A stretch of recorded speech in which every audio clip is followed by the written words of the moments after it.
Imbes na dumami, tila nabawasan pa raw ang mga nagpa-consolidate sa ilalim ng PUV modernization sa pagtatapos ng deadline nito. Nakatutok si Bernadette Reyes. Kahapon nagtapos ang 45-day extension na binigay ng LTFRB para sa mga transport group na nais pang magpa-consolidate sa ilalim ng PUV modernization program. Ito ang naging tugon ng LTFRB sa hiling ng Senado na ipagpaliban ng deadline. Pero sa halip na madagdagan, nabawasan pa raw ang bilang ng mga nag-consolidate base sa datos ng transport groups. Sa taya ng Manibela, aabot daw sa 6,000 ang kanilang miyembro ang nag-withdraw mula nang magsimula ang programa. 2,000 naman sa bilang ng piston.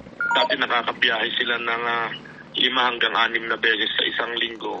Ngayon po 2 beses na lang kasi iniipit na sila dahil nga ang gusto ng kooperatiba, yung modern na lang ang patatakbuhin. Napagpapakita pa rin talaga ito na hindi pa rin talaga naaabot ng LTFRB at ng gobyerno. Yung sinasabi din ng 83% na nag-comply sa pinang programa. Ang mula nung pumasok sila sa corporation, ay nawala yung kanilang pangaraw-araw na kinikita dahil sa kanilang boundary.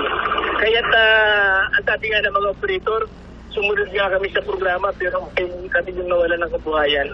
Magpupulong daw ang dalawang grupo para pag-usapan ang planong makipagdialogo sa Department of Transportation para payagan silang magparehistro at mag-renew ng prangkisa kahit hindi pa nakakapag-consolidate. Kahit hindi po kami consolidated o kahit hindi kami kasali sa mga transport cooperatives, sana makapagpa-register pa rin kami ng aming mga motor vehicle, ng aming mga jeepneys para makabiyahe pa rin po, lalo na ngayon na magpapasko at bagong taon, wala, ang hirap po ng biyahe. Sinisika pa rin ng GMA Integrated News na makuha ang panig ng LTFRB at DOTR ukol dito pero wala pa silang tugon. Para sa GMA Integrated News, Bernadette Reyes, nakatuto 24 oras.